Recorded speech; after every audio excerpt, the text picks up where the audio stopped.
Je vais être franche avec moi-même cette fois-ci. Je n'ai plus la force de continuer dans cette voie. J'ai mal au ventre à cause de mes crises. Je n'aime plus manger hyper sainement. J'aime les gâteaux. J'aime me sentir libre quand je mange. J'aime manger des fruits. C'est trop triste. Franchement,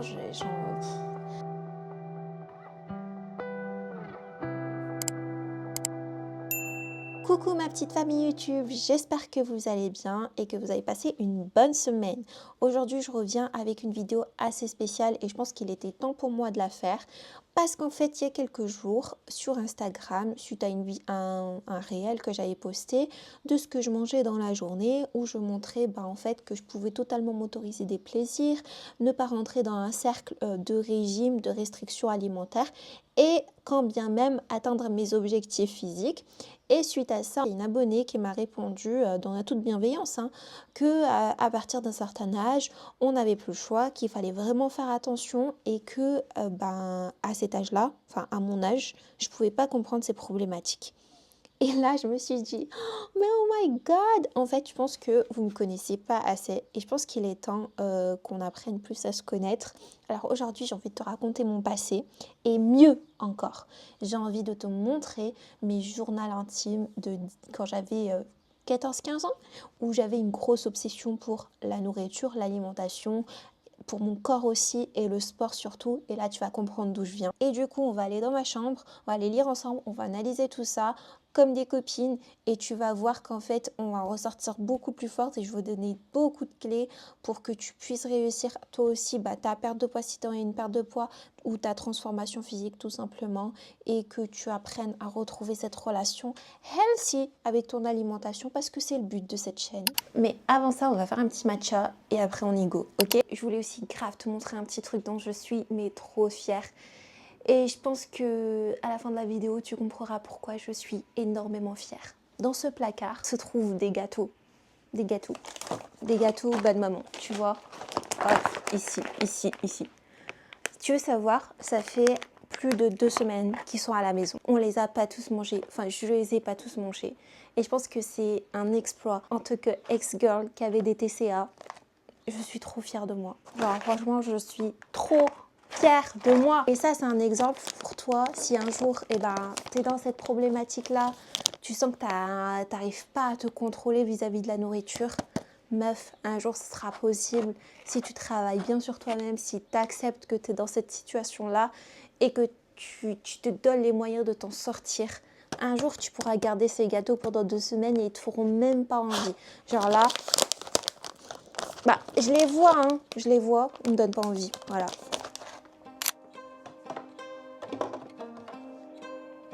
Tac. Est-ce que tu sais que c'était un mythe qu'il fallait jamais utiliser une cuillère en métal pour toucher du matcha? Petit matcha là. On rajoute un petit peu de lait. C'est vrai qu'avant je mettais beaucoup de lait, mais là j'ai appris à en mettre pas beaucoup.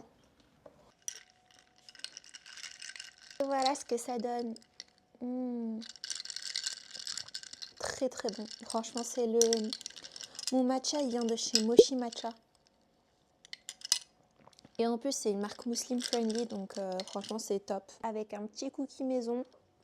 Hop là. Alors franchement là, je vous sors mais vraiment une grosse carcasse. Ça fait 3 ans, depuis 3 ans en fait que j'ai ramené ça de chez mes parents et je ne l'ai pas ouvert, je l'ai ouvert que récemment et oh là là, que d'émotions. Que vous écrivez de votre côté parce que c'est vraiment libérateur et quelques années plus tard quand vous allez vous relire, vous allez dire mais waouh, moi je pensais comme ça, c'est une dinguerie. Bref, en tout cas je vous conseille ça. Je ne sais même pas par où commencer parce que tellement il y a de choses. Et vous savez, en fait, dans tous mes journaux, j'aurais aimé que ça parle d'histoire d'amour, de petits trucs comme ça. Et c'est triste à dire, ma vie, elle tournait autour du sport, autour de l'alimentation et autour de mon corps et de mes notes à l'école. Est-ce que c'est normal? C'est pas normal. Franchement, pour une fille de 14 ans, c'est pas normal. Bref. Pour vous remettre dans le contexte, en fait, quand j'étais petite, j'étais un peu en surpoids, entre guillemets. Mais je pense que c'est normal et j'étais dans une phase de croissance et je mangeais un peu plus que mes besoins. Et j'avoue que j'étais très gourmande. Sauf que je me suis mangé beaucoup de réflexions, que ce soit à l'école ou que ce soit de la part de mes proches, hein. Et c'est quelque chose qui m'a vraiment coûté et qui m'a fait développer des complexes. Donc très jeune, j'ai commencé à faire attention à mon poids. Et comment j'ai commencé? En fait, j'avais pas de base de nutrition parce que faut vous rappeler que j'avais juste 14 ans. Je regardais des vidéos par-ci par-là, mais bon, c'était pas explicatif et malheureusement je me suis renseignée de la mauvaise des manières. Donc la première étape qui a été de faire uniquement du sport. Donc là franchement je vais vous montrer, j'ai des pages et des pages de circuits training que je m'inventais ou que j'allais piocher sur YouTube et que je me tâchais à refaire. Et pour vous dire, j'ai pas eu de résultat avec ça et Dieu sait, mais vraiment Dieu sait que je faisais du sport mais tous les jours. Donc ça c'est l'erreur numéro 1. Pensez que le sport uniquement va vous faire maigrir, ce n'est pas vrai du tout. Surtout que moi, je me reposais pas, ça n'existait pas chez moi les jours de repos. Je me disais mais plus tu fais du sport, plus tu vas maigrir. Et je me suis mangé que des beaucoup de courbatures, j'avais très mal aux pieds parce qu'en fait je faisais beaucoup de corde à sauter. Je ne sais pas si vous faisiez, mais moi, genre on me disait la corde à sauter ça fait énormément maigrir. Du coup j'en faisais, et pieds nus, mais vraiment pieds nus en fait. Alors, niveau nutrition, franchement, c'était pas ouf du tout. Alors pour moi, il fallait à l'époque que je limite au maximum les glucides. C'était interdit au dîner. Mange au maximum des légumes et des fruits et des protéines. Donc franchement là on est parti sur un régime hyper protéiné à 14-15 ans. Vraiment bravo pour la croissance, pour le développement de ton cerveau, les HEP. Je pense que c'est pour ça que je suis restée petite. Je sais pas si c'est pour ça. Mais en tout cas, cette croyance limitante là, de ne pas manger des glucides, de ne pas manger et de limiter les glucides, franchement ça a été dur de la faire partir de mon cerveau, mais j'espère que tu ne fais pas cette erreur et si tu l'as fait, laisse-moi t'expliquer pourquoi c'est faux. Cette idée elle vient du fait le soir, en fait on va se reposer et les glucides c'est de l'énergie, c'est une source d'énergie qu'on mange pour se sentir en forme, pour avoir du peps, etc. Et du coup le soir on n'en a pas besoin. Sauf qu'en fait minute papillon on a oublié le fait qu'en fait notre corps a besoin d'énergie sans même qu'on fasse des efforts physiques. On a un métabolisme de base, on a un nombre de calories à donner à notre corps juste pour qu'il fonctionne et pour qu'il soit en bonne santé. Donc nous, si on le prive de glucides, et ben là, c'est mal barré. Et je vous dis, hein, avec le sport que je faisais, je pense que mon métabolisme, il était très très bas pour que je perde pas de poids en fait. Donc vers les 14-15 ans, on en était à là. Je pense que c'est à partir de 16-17 ans où j'ai commencé à voir les résultats. Quand je suis passée dans une phase de véganisme. Vous allez rigoler. Alors, d'une part, j'ai toujours été sensible par rapport à la cause animale, au fait qu'on traite mal les animaux, etc. Et c'est pour ça que je ferai toujours attention et que j'essaye de manger de la manière la plus éthique, même si je ne suis pas parfaite, hein, il faut qu'on se le dise. Mais à cette époque-là, je me suis tournée vers le végétarisme et le véganisme pour la simple et bonne raison qu'en fait, ça réduisait. Je pensais que les protéines animales, c'était beaucoup plus calorique, etc. etc. J'ai été engrainée, je regardais beaucoup de vidéos d'une végane, en fait, et qui m'a donné l'idée, en fait, de me lancer dans ce régime-là. Donc c'était pour les deux causes, hein. C'était pour le fait de perdre du poids et le fait de la raison de la souffrance animale. Et parce qu'en fait je voyais que les véganes ils étaient tout fins. Donc je me suis dit si tu deviens végane, tu vas devenir comme eux. Alors, sauf que moi, j'avais aucune notion de comment manger les vrais végétariens, véganes, végétaliens, etc. La notion des protéines, tout ça, j'avais oublié. Donc, en fait, moi, j'avais cuté tout ça. Donc, j'étais partie du fait qu'il fallait cuter les glucides. Donc, le soir, c'était impossible. À midi, c'était full légumes. Bref, j'ai tenu un mois. J'ai tenu un mois, mais franchement, j'ai tenu. Genre vraiment, j'ai tenu. Et c'est là que, en fait, les compulsions alimentaires ont commencé à venir. Il faut savoir que j'ai un mental, mais de guerrière. Quand je vous dis que quand j'ai un objectif en tête, il faut y aller dur pour me l'enlever de ma tête. Genre vraiment, je me donne à fond, à fond, à fond. Et sauf qu'en fait, c'était dans un moment où en fait, il y a eu une fête et il y avait des gâteaux à ma disposition. Et j'en ai mangé un. Je me rappelle très bien, j'en ai mangé un. J'arrivais plus à m'arrêter. Franchement, j'avais plus à m'arrêter. J'ai mis mon corps dans un tel stress, dans une telle restriction que le moment où il a trouvé du sucre, de l'énergie, il s'est dit, mais wallah, je vais pas te lâcher, Rihab, tu vas manger, tu vas manger, tu vas manger. Et ce jour-là, j'ai grave pleuré. Je me dis, mais qu'est-ce qui se passe? Qu'est-ce qui se passe en fait dans mon corps? Et là, je lui dis en souriant, hein, mais j'ai pleuré. Voilà, j'ai beaucoup pleuré. Entre-temps, je grandis et à chaque compulsion se compense avec beaucoup de sport. Du sport de type Insanity, je ne sais pas si vous connaissez, mais en fait, c'est des séances de cardio avec plus de 500 calories brûlées. Et 500 calories à l'époque, pour moi, c'était quelque chose.